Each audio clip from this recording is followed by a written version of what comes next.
आज के वीडियो में हम पढ़ेंगे कि इंटरव्यू या साक्षात्कार विधि किसे कहते हैं, इसकी परिभाषाएं कौन कौन सी हैं और इसका उपयोग किस प्रकार से किया जाता है। साक्षात्कार निर्देशिका को समझने के पहले हमें साक्षात्कार का अर्थ समझ लेना ज़रूरी है। साक्षात्कार सामाजिक अनुसंधान और सर्वेक्षण में तथ्य संकलन की एक प्रमुख प्रविधि है। वैसे तो दैनिक जीवन में जब हम साक्षात्कार या इंटरव्यू शब्द का प्रयोग करते हैं तो हमारा इससे अर्थ होता है कि किसी अधिकारी से मिलना, किसी नौकरी हेतु या किसी प्रशिक्षण देने वाली संस्था में प्रवेश के लिए प्रत्याशियों की योग्यता, कार्यकुशलता और क्षमता की जांच करना। लेकिन समाजशास्त्र में इसका अर्थ अलग है। समाजशास्त्रीय दृष्टि से साक्षात्कार या इंटरव्यू एक ऐसी प्रक्रिया है जिसमें साक्षात्कारकर्ता और सूचनादाता के मध्य किसी विशिष्ट उद्देश्य को लेकर आमने सामने की स्थिति में वार्तालाप होता है या उत्तर प्रत्युत्तर की प्रक्रिया होती है। साक्षात्कार को हम एक मनोवैज्ञानिक स्थिति भी कह सकते हैं, जिसमें एक साक्षात्कारकर्ता और सूचनादाता एक दूसरे के निकट आते हैं और अपने स्वतंत्र विचारों को आदान प्रदान करते हैं, विचार विमर्श करते हैं। साक्षात्कार का उद्देश्य व्यक्ति के विचारों, विश्वासों, मूल्यों, भावनाओं, अतीत के अनुभवों और भविष्य के इरादों को ज्ञात करना होता है। साक्षात्कार लोगों के बारे में हमारे ज्ञान और अनुभव में भी वृद्धि करता है और साक्षात्कार के अलावा अन्य प्रविधियों के द्वारा संकलित सामग्री के सत्यापन और नियंत्रण में सहायता करता है। यह एक लचीला उपकरण है जिसमें समय और परिस्थिति के आधार पर परिवर्तन और समायोजन संभव हो पाता है। मानवशास्त्र, समाजशास्त्र और मनोविज्ञान में साक्षात्कार का प्रयोग बहुत हुआ है। मनोचिकित्सकों, मनोविश्लेषकों और चिकित्सकों के द्वारा रोगियों से चिकित्सा संबंधी साक्षात्कार भी किए जाते रहे हैं। मानवीय मूल्यों और मनोवृत्ति को जानने में साक्षात्कार का बहुत अधिक महत्व है। इसीलिए साक्षात्कार या इंटरव्यू को ऑलपर्ट ने परिभाषित करते हुए कहा है कि यदि हम ये जानना चाहते हैं कि लोग किस प्रकार का अनुभव करते हैं, वे क्या अनुभव करते हैं और वे क्या याद रखते हैं, उनके संवेग और मनोवृत्तियाँ किस प्रकार की है और उस प्रकार से कार्य करने के कारण क्या हैं जिस प्रकार वे कार्य करते हैं, तो उनसे पूछ ही क्यों ना लें। अंग्रेजी का इंटरव्यू शब्द दो शब्दों से मिलकर बना है। इंटर का अर्थ होता है भीतर या अंदर, और दूसरा शब्द है व्यू मीन्स दृष्टि या देखना। दोनों ही शब्दों के अर्थ को अगर हम शामिल करते हैं, सम्मिलित करते हैं, तो इसका अर्थ होता है अंतर्दर्शन या अंतर्दृष्टि। जिन अप्रकट या अदृश्य तथ्यों का बाहरी रूप से निरीक्षण नहीं हो सकता, उन तथ्यों की जानकारी प्राप्त करना ही साक्षात्कार कहलाता है। ऑलपोर्ट के अलावा भी कुछ समाजशास्त्री ऐसे हैं जिन्होंने साक्षात्कार विधि को परिभाषित किया है, जिनमें सबसे पहले हैं C.A. मोजर।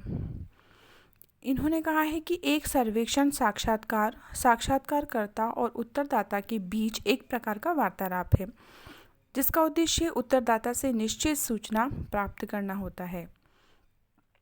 दूसरी परिभाषा दी गई है P.V. यंग के अनुसार, साक्षात्कार को एक ऐसी क्रमबद्ध प्रणाली के रूप में माना जा सकता है जिसके द्वारा एक व्यक्ति दूसरे व्यक्ति के आंतरिक जीवन में थोड़ा बहुत कल्पनात्मक रूप से प्रवेश करता है, जो कि उसके लिए सामान्यतया तुलनात्मक रूप से अपरिचित होता है। नेक्स्ट डेफिनेशन दी गई है M.N. बसु के अनुसार, एक साक्षात्कार को कुछ विषयों को लेकर व्यक्तियों के आमने सामने का मिलन कहा जा सकता है। सीन पाओ येंग ने भी साक्षात्कार को परिभाषित किया है। उनके अनुसार साक्षात्कार क्षेत्रीय कार्य की एक ऐसी प्रविधि है जो कि एक व्यक्ति या व्यक्तियों के व्यवहार को देखने, कथनों को लिखने और सामाजिक या सामूहिक अंतःक्रिया के वास्तविक परिणामों का निरीक्षण करने के लिए प्रयोग में लाई जाती है। अतः एक ऐसी सामाजिक प्रक्रिया है जिसमें दो व्यक्तियों के बीच अंतःक्रिया सम्मिलित होती है। गुडे और हार्ट ने साक्षात्कार को मूल रूप से सामाजिक अंतःक्रिया की एक प्रक्रिया माना है। हैडर और लिंडमैन ने साक्षात्कार को दो या अधिक व्यक्तियों के बीच एक संवाद माना है जिसमें मौखिक उत्तर प्रत्युत्तर होते हैं। पामर ने साक्षात्कार को एक मनोवैज्ञानिक प्रक्रिया माना है जिसमें दो व्यक्तियों के बीच उत्तर प्रत्युत्तर होते हैं। लूथर फ्राई का मत है कि साक्षात्कार सामग्री संग्रहण की एक प्रणाली है। यह किसी निश्चित उद्देश्य के लिए वार्तालाप के अलावा कुछ भी नहीं है। इसमें दो या दो से अधिक व्यक्ति परस्पर एक दूसरे से प्रेरणा पाते हुए उत्तर प्रत्युत्तर करते हैं। तो इस प्रकार इन सभी परिभाषाओं से स्पष्ट होता है कि साक्षात्कार एक ऐसी व्यवस्थित पद्धति है जिसमें दो या दो से अधिक व्यक्ति किसी विशिष्ट उद्देश्य को सामने रखकर परस्पर आमने सामने होकर संवाद, वार्तालाप और उत्तर प्रत्युत्तर करते हैं। साक्षात्कार को हम एक मनोवैज्ञानिक विधि भी कह सकते हैं जिसमें साक्षात्कारकर्ता उत्तरदाताओं की भावनाओं, विचारों, मनोवृत्तियों और आंतरिक जीवन का अध्ययन करता है। साक्षात्कार एक प्रकार की सामाजिक प्रक्रिया है। इन विभिन्न परिभाषाओं के आधार पर साक्षात्कार की कुछ विशेषताएं भी प्रकट होती हैं, जिसमें सबसे पहली विशेषता है कि साक्षात्कार के लिए दो या दो से अधिक व्यक्तियों का होना ज़रूरी है जो परस्पर संपर्क, वार्तालाप और अंतःक्रिया करते हैं। साथ ही इन व्यक्तियों में एक साक्षात्कार लेने वाला होता है और दूसरा उत्तरदाता होता है जो साक्षात्कारकर्ता के प्रश्नों के उत्तर देता है। साक्षात्कार एक प्रकार की सामाजिक प्रक्रिया है। साक्षात्कार एक उद्देश्यपूर्ण वार्तालाप है जो किसी उद्देश्य को ध्यान में रखकर ही किया जाता है। साक्षात्कार एक मनोवैज्ञानिक प्रक्रिया भी है जिसमें दोनों पक्षों के बीच आमने सामने के और प्राथमिक संबंध स्थापित होते हैं। साक्षात्कार में अनुसंधानकर्ता के द्वारा अध्ययन विषय से संबंधित सूचनाओं और तथ्यों का संकलन किया जाता है। साक्षात्कार सूचना संकलन की एक मौखिक विधि है। तो इस प्रकार से ये साक्षात्कार या इंटरव्यू की कुछ मुख्य विशेषताएं थी। अब हम पढ़ेंगे कि साक्षात्कार निर्देशिका कैसे तैयार की जाती है, इसकी प्रारंभिक तैयारियां कौन कौन सी है।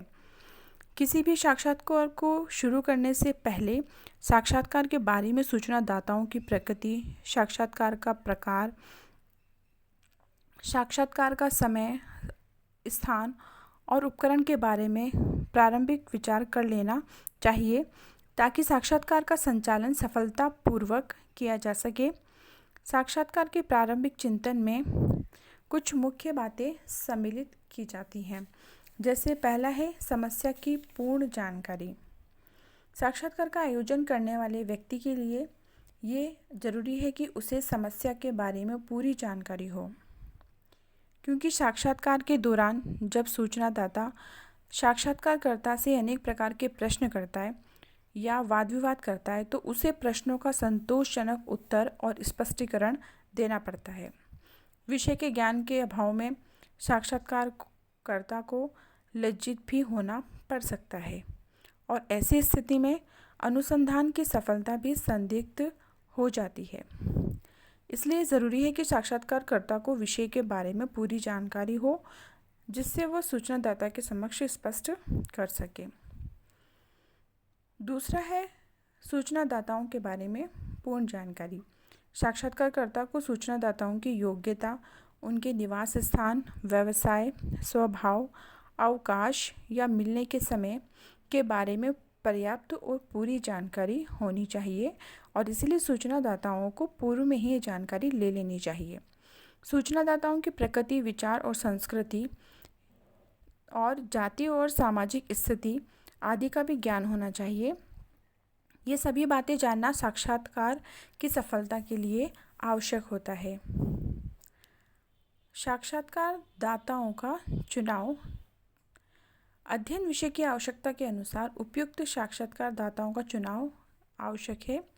जैसे यदि हम किसी औद्योगिक समस्या का अध्ययन कर रहे हैं तो हमें औद्योगिक श्रमिकों, कारखाने के प्रबंधकों, श्रम संघ के नेताओं और अधिकारियों का भी चुनाव करना चाहिए। साक्षात्कारदाताओं का चुनाव करते समय हमें ध्यान रखना चाहिए कि हम अनुभवी, अध्ययन समस्या से संबंधित और तटस्थ व्यक्तियों का ही चुनाव करें, जो कि समस्या के बारे में गहन, विस्तृत और विश्वसनीय एवं प्रामाणिक सूचनाएं दे सके। कई बार स्थायी साक्षात्कारदाताओं का एक समूह बना लेना भी लाभदायक होता है, और यदि साक्षात्कारदाता बहुत अधिक संख्या में हो तो निर्देशन द्वारा उसमें से वांछित मात्रा में सदस्यों का चयन कर लिया जाता है। चौथी आवश्यकता है समय और स्थान का निर्धारण। साक्षात्कार के लिए उचित समय और स्थान का निर्धारण भी एक आवश्यक चरण है, जो कि साक्षात्कारदाता की सलाह से किया जाना चाहिए। इसके लिए उससे पत्र, टेलीफोन या व्यक्तिगत रूप से संपर्क स्थापित कर लिया जाता है। समय और स्थान का निर्धारण करने से पूर्व उसे परिचय पत्र भी भेजना चाहिए, ताकि वो साक्षात्कार के संबंध में किसी प्रकार का संदेह ना करे। समय ऐसा होना चाहिए जब उसे अवकाश हो और वह किसी कार्य में व्यस्त ना हो। इस तरह से स्थान का निर्धारण करते समय भी ये ध्यान में रखा जाए कि स्थान ऐसा हो जहां वह गोपनीय सूचनाएं दे सके। सार्वजनिक स्थान और व्यवसाय स्थल पर साक्षात्कार लेना उपयुक्त नहीं रहता है। पांचवी आवश्यकता है साक्षात्कार यंत्रों की रचना। साक्षात्कार के संचालन के लिए प्रमुख रूप से 2 यंत्रों की रचना की जाती है। पहला है अनुसूची की और दूसरा है साक्षात्कार प्रदर्शिका, जिसे निर्देशिका भी कहते हैं। इनमें से कौन सा यंत्र कहाँ प्रयोग में लाया जाएगा, ये साक्षात्कार के प्रकार और अध्ययन विषय पर निर्भर करता है। पहले हम पढ़ेंगे साक्षात्कार अनुसूची के बारे में। ये विषय से संबंधित प्रश्नों की एक सूची होती है, जिसे क्रमबद्ध रूप में लिखा जाता है। इन प्रश्नों को साक्षात्कारकर्ता पूछता जाता है और रिक्त स्थान में उसके सामने लिखता जाता है। ये प्रश्नावली का ही एक स्वरूप है।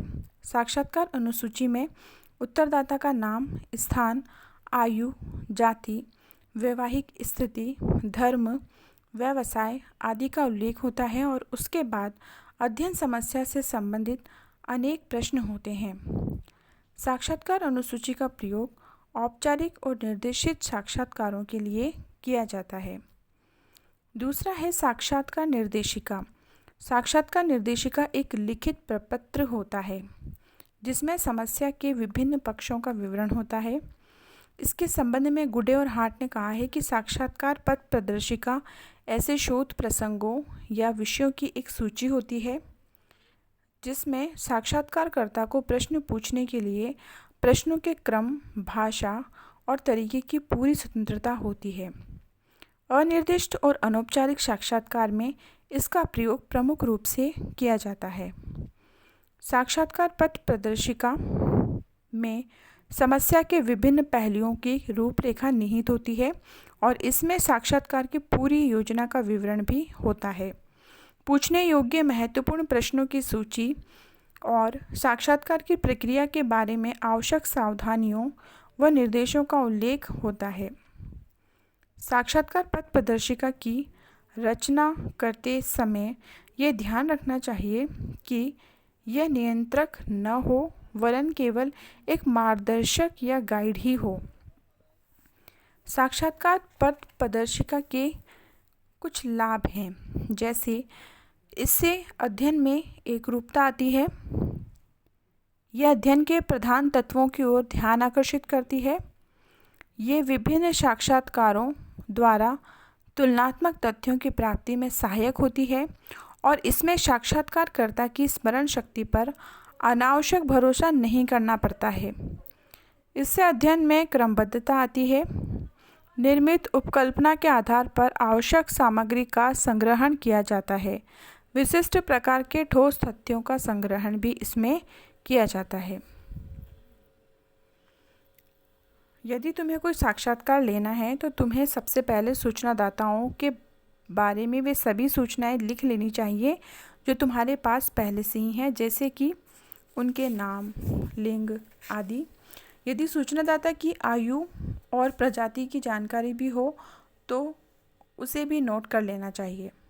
आपको सूचनादाताओं को बता देना चाहिए कि आप समाजशास्त्र के विद्यार्थी हैं और सीनियर सेकेंडरी विद्यार्थियों से साक्षात्कार कर उनकी भविष्य की योजना को ज्ञात करना चाहते हैं और उनका चुनाव देव निर्दर्शन विधि की सहायता से किया गया है और उन्हें अध्ययन में सहभागी बनना है। सूचनादाताओं को ये भी स्पष्ट कर दिया जाना चाहिए कि उनके द्वारा दी गई सूचनाएं पूरी तरीके से गुप्त रखी जाएंगी और उनका कहीं कोई नाम नहीं बताया जाएगा।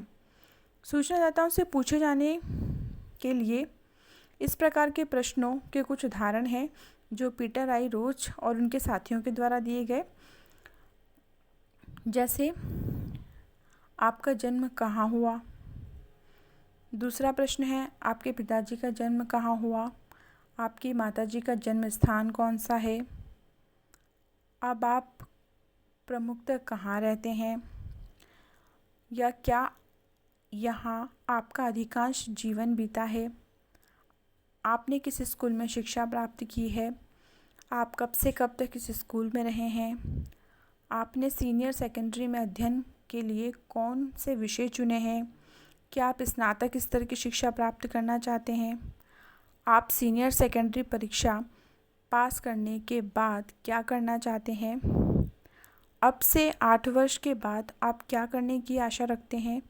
आपके पिताजी क्या करते हैं। आपके माताजी के संबंध में बताइए। आपके पिताजी और माताजी ने कहाँ तक शिक्षा प्राप्त की है। आप क्या सोचते हैं कि आपके माता पिता को क्या बनाना चाहते हैं। आपके माता पिता आपसे क्या बनने की अपेक्षा रखते हैं। आपके अनुसार आपके बारे में उनकी अपेक्षाएं कहाँ तक सही हैं। क्या आपके अन्य भाई बहन हैं। यदि हाँ तो उनसे आपको ये पूछना चाहिए कि वे कितने बड़े हैं, या फिर आपके भाई बहन क्या करते हैं। क्या आप अपने माता पिता को उच्च वर्ग, मध्यम वर्ग, श्रमिक वर्ग या निम्न वर्ग का समझते हो, या आप उन्हें उस विशिष्ट वर्गीय श्रेणी में ही क्यों रखते हो। आप अपने आप को उच्च, मध्यम, श्रमिक किस वर्ग का समझते हैं। अब से 20 वर्ष बाद आप अपने आप को किस सामाजिक वर्ग में होने का सोचते हैं। तो इस प्रकार के प्रश्न हैं जो सूचनादाताओं के द्वारा उत्तरदाताओं से पूछे जा सकते हैं और अनुसंधान से संबंधित सूचनाएं एकत्रित की जा सकती हैं।